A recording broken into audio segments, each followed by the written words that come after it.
నమశంకరాయ. 21 ఆదివారము సప్తమి తిథి. అలాగే రవికి సొంత నక్షత్రమైనటువంటి ఉత్తరా నక్షత్రము సింహరాశిలో ఉండగా భాను సప్తమి అనేటువంటిది ఏర్పడబోతుంది.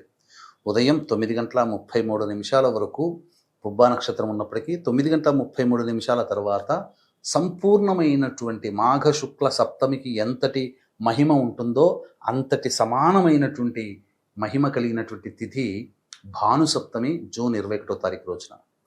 ఈ సందర్భంగా ఎవరైతే సంపద కోసం ఆర్థికపరమైన ఇబ్బందులు ఎదుర్కొంటుంటారో అటువంటి వాళ్ళు పుబ్బా నక్షత్రం ఉన్నటువంటి రోజున అనగా 9:33 లోపల కర్కాటక లగ్నం ఉంటుంది. ఈ యొక్క లగ్నము మనం చూసుకున్నట్లయితే 8 గంటల నుంచి 9:30 లోపల లక్ష్మీ అమ్మవారికి తేనెతో అభిషేకము జరిపించి ఎర్రటి గులాబీ పూలు అంటే నాటు గులాబీ పూలతో అర్చన చేసి బెల్లం పాయసం అమ్మవారికి ఎవరైతే నైవేద్యంగా పెడతారో అటువంటి వాళ్ళకి ఆర్థికపరమైనటువంటి సమస్యలు అన్నీ కూడా తొలగిపోతాయి. తద్వారా సుఖం శాంతి కుటుంబంలో కలుగుతాయి.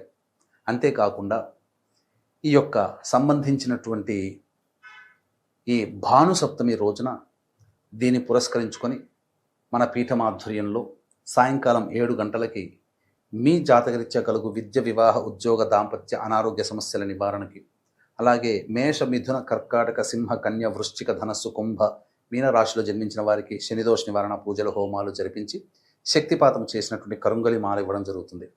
ఈ కార్యక్రమంలో నమోదు చేసుకోదలిచిన భక్తులు స్క్రీన్పై కనిపిస్తున్న నెంబర్కి సాయంకాలం 6 గంటల లోపల కాల్ చేసి మీ గోత్రనామాదులు నమోదు చేసుకోవచ్చు.